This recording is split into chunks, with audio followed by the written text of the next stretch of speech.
Good morning, Taiwan, and thank you for starting your week with us. I am Louisa Lee, here to bring you the most up-to-date news around the world. 欢迎收看 Louisa 报报，每天给您最新最有趣的新闻。First, the news in Italy. The heavy snow in recent days virtually sealed off parts of Italy, disrupting efforts to salvage a capsized cruise liner off the coast of the island of Giglio. And in Rome, residents are struggling to travel from point A to point B under the frigid temperatures and through city slushy hills via public transportation. 暴风雪一直影响欧洲，首都罗马曾一片白茫茫，各地交通也大乱，航班也受到影响。 Heavy snow on the Italian island of Giglio frames the stricken Costa Concordia cruise liner and poses new challenges for rescue crews. They were hoping to begin extracting 2,300 tons of diesel fuel from the ship's tanks, but the rare snowfall has once again scuppered the operation. At least 17 people died and 15 are still missing after the vessel capsized just meters from the shore. Meanwhile, fresh snow is bringing more misery to the residents of the capital, Rome. The normally bustling city is almost at a standstill, with authorities advising against all non-essential travel. Army soldiers are trying to clear pathways, but public transport has still been badly hit. Newspaper stand worker Andrea Pace is amongst many struggling to get to work.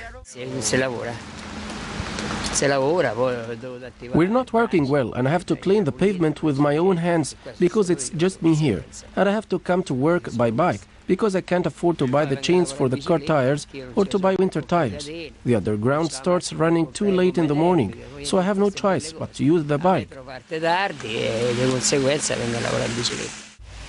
Authorities have also ordered schools and public offices to close, while travel on the city's famed scooters and motorbikes has been banned because of the snow. And flower producers in Colombia are depending on Valentine's Day for some big bucks, with the earnings being 12% of their annual income. However, they are getting extra wrinkles on their face this year with the bad economy and the unstable weather condition. 星期二就是情人节了，很多人都会送玫瑰花来庆祝。不过您知道，其实很多玫瑰花都是从 Colombia 出口的。玫瑰花是他们国家一个非常重要的经济来源。 Colombia prepares for Valentine's Day. St. Valentine's Day is marked in the United States and across Europe on February 14th, with many people giving loved ones flowers as a token of their affection. But a troubled global economy and bad weather has some growers in Colombia worried about this year's crop. Augusto Solano is the president of Colombia's Flower Growers Association. Nos preocupa. Just like in the past, we are worried about the exchange rate. We have become more competitive, but the exchange rate and the weather are issues that worry us. The stakes are high. Colombia exports 450 million flowers for Valentine's Day, and flower farmers say that day alone accounts for 12% of their annual income. Some say this year will be no different than years past. This is a tradition that doesn't change. Even if there is a financial recession, people still give flowers. How could it possibly have decreased?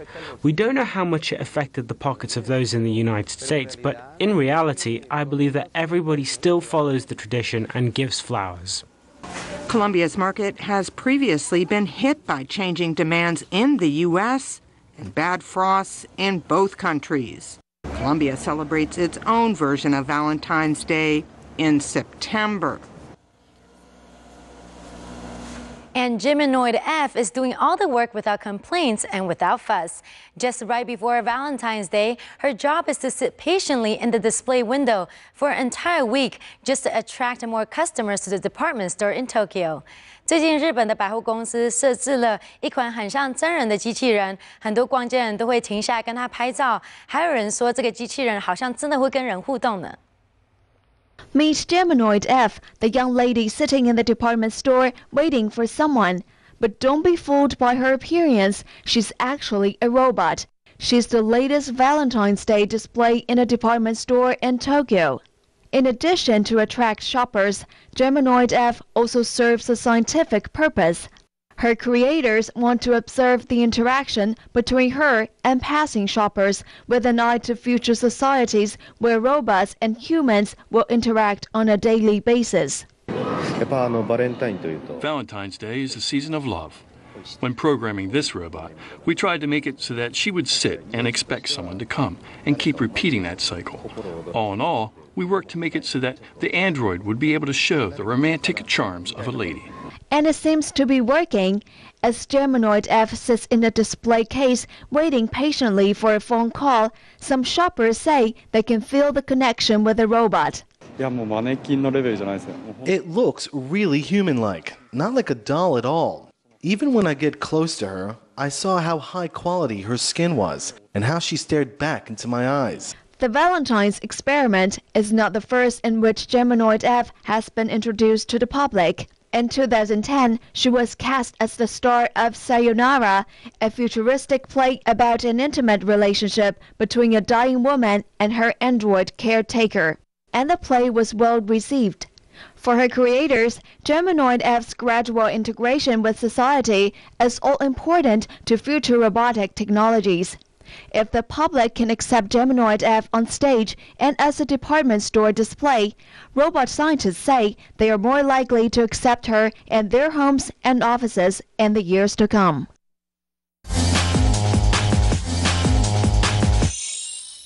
And now, turning to entertainment news, one of the greatest voices of all time gone for good. The death of legendary pop singer Whitney Houston at the age of 48 shocked the music industry. The entertainer's body has since been moved from the Beverly Hills Hotel on Sunday to the Los Angeles County Coroner's Office for examination.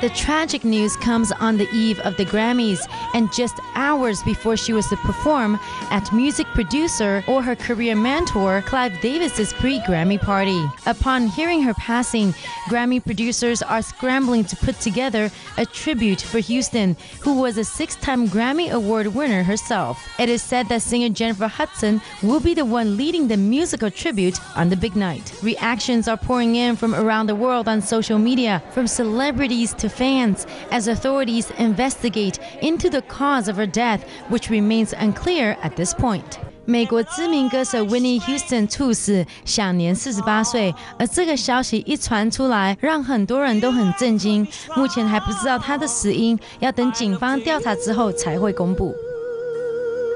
And we will have more coverage about this devastating story throughout the day, so make sure you stay with us. And now to fashion news. If you know fashion, then you know designer Jason Wu. And it is fair to say that this latest collection was inspired by his own Chinese heritage. 台裔服装设计师吴继刚才刚推出平价服饰，现在又在 New York Fashion Week 推出他最新的设计，充满了中国风。我们一起来看看吧。Taiwan-born designer Jason Wu tapped into his own roots and created his 2012 highly personal Chinese-influenced collection. His ideas can be seen as an army of powerful women stressed down the catwalk in bold reds and military greens out of the studded fortress doors at an off-site venue for Mercedes-Benz Fashion Week in New York on Friday. It's a picture of a very strong woman. She's fierce, she's strong, and she's a warrior. Making spot-on modern clothing for strong women isn't new to Wu, who became a household name and a hot commodity after designing First Lady Michelle Obama's inaugural gown in 2008. About 90 designers are scheduled to showcase their fall 2012 works at the Fashion Week, which will continue through Thursday in Lincoln Center and other venues around the Big Apple.